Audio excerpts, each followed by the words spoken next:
Hello, everybody, and welcome here to the Sports Talk Network channel. And hope everybody's having a good day. Sorry, I had to turn it up. As you can see here, I still have my happy birthday um, paraphernalia decorations up from my 30th, and I do also. And there's the tapestry or the painting behind you. There's the painting there, all the way up there, and then there's the happy birthday thing there, and then also on this end there's the birthday stuff and whatever. But just sharing that, I guess. Either way, I enjoyed my 30th birthday on Wednesday. It's a big birthday. You have your 16th birthday, your driver's license, and being 16 is awesome. 18, becoming an adult, which is awesome also when women become 18. Especially on Instagram, seeing the bikini was in their bodies. But beyond that, then there's 21 to drink legally. I know that's the first time I ever did when I was 21, and then afterwards. 21, then 30, and then every 10 years after that, 40, 50, 60, 70, 80, 90, 100. But I guess a big one would be then 30, 40, 50, because those 10, and then after 50, then the next one being 70, 80, 90, 100. I mean, all of them are important, obviously, and for me, it's every 10 years that are big ones to me. But then every year is a blessing. Every day is a blessing. Thank the Lord every day you're alive. So, hope you all are having a good day yourselves. But let's talk about the TV show that I'm talking about here, Life in Pieces. Life in Pieces review, season 3, episode number 19, which was entitled hashtag TBT Throwback Thursday. House Destiny.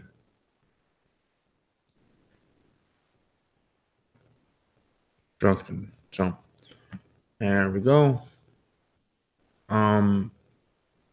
We have more episodes coming up on when they're having. I don't know if they're having a little still Easter or some spring break, because I don't know. It doesn't have anything about when the next episode is.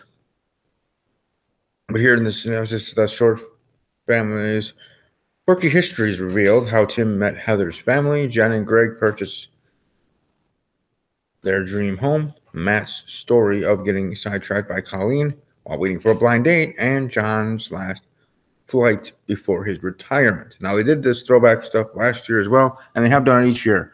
And it's kind of cool that they do this in a way, like getting a backstory, and kind of, at least for me in my mind, and I'm sure for many others, the fans, diehard fans and otherwise, as we call it in the wrestling business and pro wrestling, marks, quote unquote, marks of the show.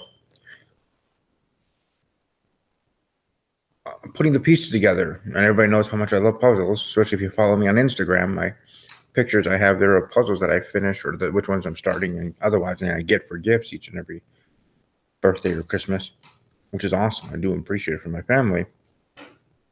That, for me, puzzle pieces are fitting of their storyline, or not storyline, but of their lives. Not from the very start, obviously, but in the sense of the show with each character, and how, like with last year, I think one was about Jen and Greg's honeymoon and getting married and stuff like that. And then otherwise, Y2K, them, New Year's from 1999 to 2000, New Year's Eve to New Year's Day there. And then other stories in the past 2 years with the throwback. There's a theme. I do enjoy that they do this each and every season.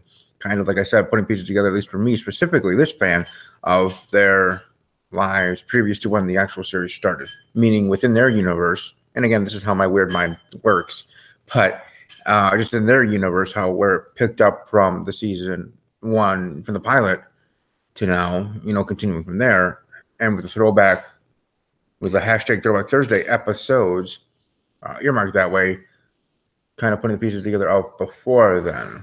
Like really how did Greg or Matt Colleen meet, and how that budding relationship actually started, and Greg and Jen's story, Matt and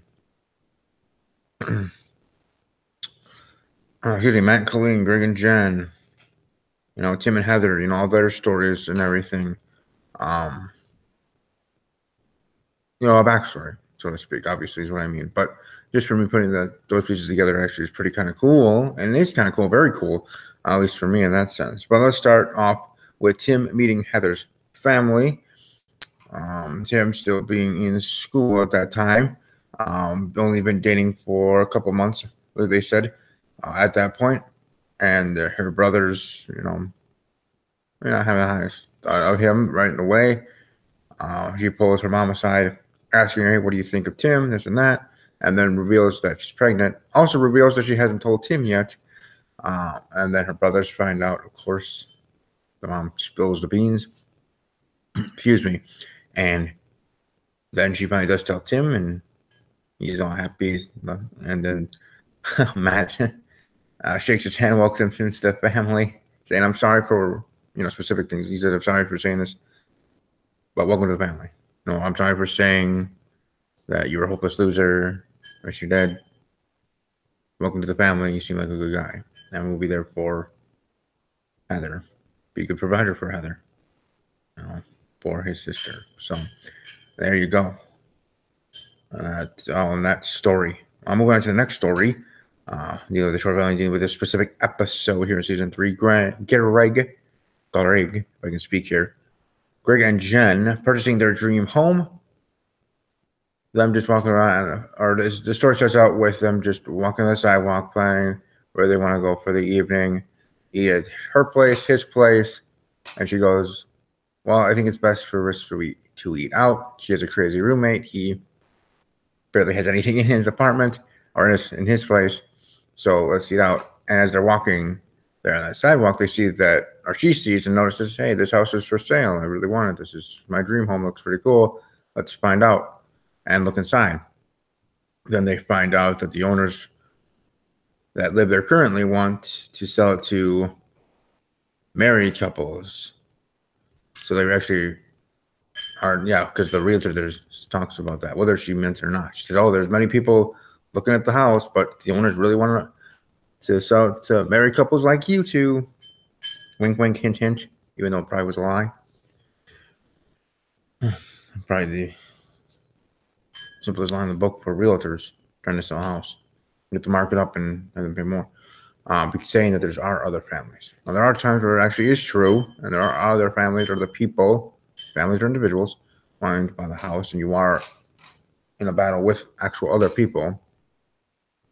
That does actually happen, but sometimes it is used as a ploy in a sense of playing the game, so to speak, in that sense. In realtoring, as a realtor, and that's just a business. You have a job to do, family of your own to provide for, let alone yourself. If you are in that profession, sometimes you have to do what you have to do, as maybe non-ethical, at least in my mind, but still business is business, I guess, in that sense. My point being is, before I get off track talking about that stuff, so they meet the homeowners and they say, oh, they're engaged. She shows the ring. They're impressed by it. And then the wife says, the previous owners say that, oh, we want to also heard you to sell it to Lutheran people. So hey, there you go, and the house is sold. Then, them actually pretending to be engaged. Greg says, well, he wanted to, I wanted to marry you since the moment that I met you. I love you. This house was just the beginning, getting this dream house of yours. I want to spend the rest of my life with you. And he actually gets on his knees and proposes with an empty box, because obviously she had that ring on, pretending to be engaged previously. But in the end, he's had that for a while to, for real, be engaged to her and do that. And so because she's wondering, okay, where's the ring? Because the box was empty when he proposes, after they bought the home and they're moving in, unpacking stuff like that. And so Jen asks, where's the ring? Greg's like, you're already wearing it. That fake one, it's a real one. And she goes, what? I threw it away. And then Greg's like, why would you throw it away? He goes, well, you told me it was a crappy ring that you got from the farmer's market, a rinky-dink fake plastic ring. And so they both break out. They run to the garbage, throwing all their trash away because she says she threw it away. First she asks, it's a garbage day. And he goes, I don't know if it's garbage day. We just literally moved into the neighborhood. How do I know if it's garbage day? I don't know. Just those little, in general, funny things. Something that I even dealt with moving here to a new city from where I previously was. And, finding out these things, garbage days, other schedules, living in a bigger town, other rules, regulations, and other things. So, yeah. So they're going through the trash, and Greg finds out that they overpaid for the house. No one else was going for it, and they pretty much were suckered into doing so. So there you go, overpaid for that house. But hey, it's his now actual fiance's. At that point, again, this is a throwback episode. So they're happy they find it. It was in a big stick of gum. They pull it off. Yada yada. Happy. There you go. Sorry, I'm just checking my notes again.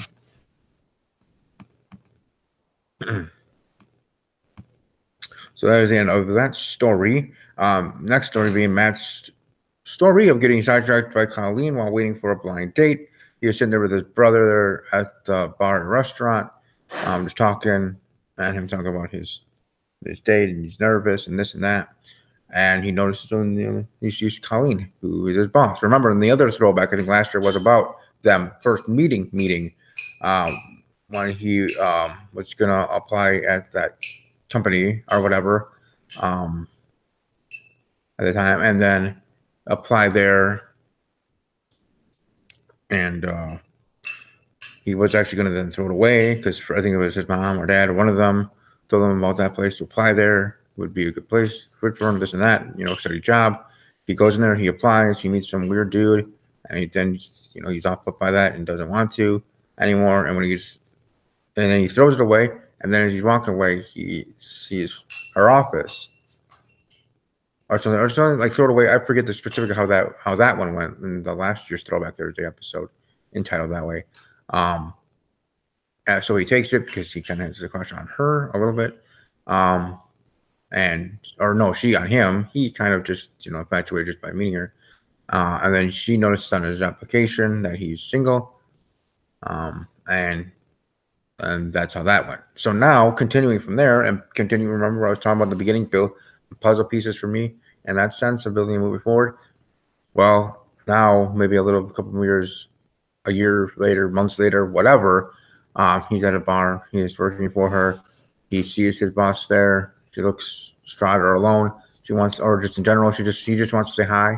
I don't know if he noticed she was distraught. She just noticed her and wanted to say hi kindly because that's, his boss. So to do that, but either way, certainly was what his intention was.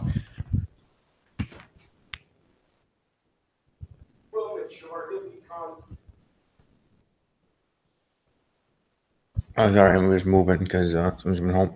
But either way, I just wanted to, as I'm moving back down here, just to say that, hey, if anyone that is from the show, writers, creator,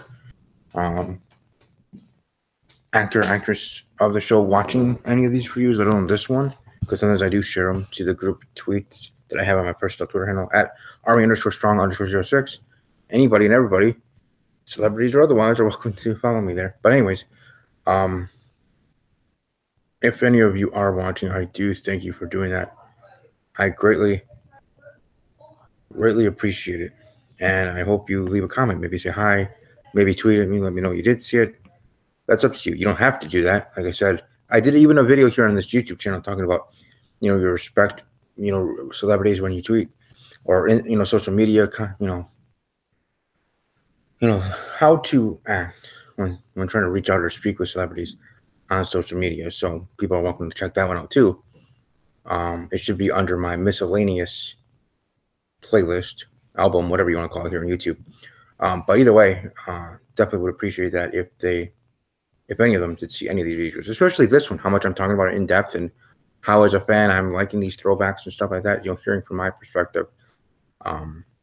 Even though, yes, I'm sure they hear from many and many others on Twitter and otherwise about the show, good or bad and otherwise, but hopefully they hear this guy's opinion here, Army Strong.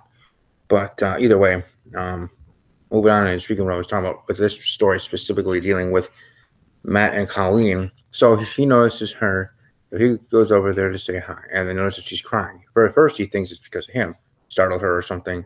And no, she was already crying because she finds out her fiance at the time, tax evasion or tax fraud, no tax fraud. And, she, what to do, break up with him. Now what's she going to do? This and that. So he, in his mind, is like, okay, I'm going to stay here, be a good friend, be here with her. So he asked Greg to tell his blind date that he's not going to be able to make it. He said it's like Lindsay or Lily or something like that. And in the end, it was, what was it? I don't think it was Linda, but something like that. Maybe it was Lindsay. But either way, Greg actually going on a date with her. And then his wife, like I said, there's a little bit more history, I guess, who's now pregnant, who did actually want the chicken wings. Because at first when he said that, I thought he was lying to the bartender there, just trying to get wings for himself. But in the end, he really was for his pregnant wife. And he says, this is my date. And she's like, she looks at her and she just simply says, did you have any of these, was it chicken wings or chicken or whatever it was? And she goes, no. She goes, okay, continue on. Oh, she didn't say that, but it's like, okay, you guys can continue on, whatever. I'll get out of here. I just want to eat. Go home and eat. Because they were still at the bar, the restaurant, whatever. So there you go for that story right there. And the fourth and final story being John's last flight before retiring. It's just pretty much sharing up that final time or final landing and kind of things he did while he was a pilot and stuff like that. And his family's telling him, hey, you should, time to hang it up, come home, be here for us, and this and that. And so that being the final story of this episode. I think the best story of all of them was the Greg and Jen purchasing their dream home part of it, but still a great episode all around, and I look forward to the next one, whenever that to be, because I don't see the list here. I actually might just, yes, on air. Here, you hear me typity type. Typity type, type, type. I don't know, maybe since I talk about it so much, maybe there might be an episode, not about me specifically, because, I'm not that cool. I'm just nice, kind, respectful guys in the military that talks about this show on YouTube. And I'm sure there are a couple others that do. I don't know if I've really seen them yet, but that do weekly reviews of the show. But either way, that'd be kind of cool if I, in a way, or people like me, were portrayed, YouTube podcasters or something like that in general, or one of the characters wanting to be one, like Sophia or Samantha or something for themselves, like whatever the storyline would be. I don't know. That'd be kind of cool if I saw it in season 4. So there's an idea if anybody from the show's watching, though it might not be taken, but hey, whatever. And I go from there. I've been on camera for 8 years here with YouTube and my laptop. It would be interesting to be able to visit a set. Not saying I would be part of that episode, but visit the set and meet the cast, because they are great people, good at their jobs, and it almost really feels like they are a family, right? Their work family, beyond their actual families there. So that's pretty awesome. So totally fantastically awesome. So hopefully maybe they do an episode like that in season 4. I would hopefully be the first to know, but still won't share it until it actually airs, because that's not only what you have to do, you have to probably sign a confidentiality agreement, if they even share it at all to me, or anyone like that. And then especially if you're part of it, or you get to visit, or this and that, I probably would do not a vlog, but some videos. I don't have a camera to do like real true vlogging like how people do on YouTube. I might have to lug my big laptop to do like quick Google Hangouts that would be private for a while until they could be public. Like I don't have the capability to be able to do it the right way, the regular way of vlogging, if that was the case. But anyway, I'm getting ahead of myself with something that might not even happen. But either way, good episode here. Looking forward to the next one. There's not no more, but I don't see a list of any more episodes here. I'm sure there's more than 19 episodes. This isn't the season finale. Maybe the next one is. Maybe episode 20 is the season finale. I just didn't know.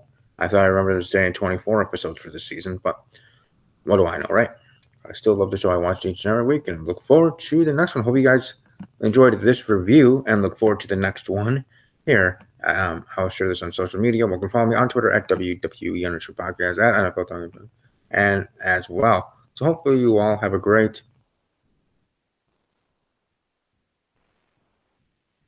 rest of your day.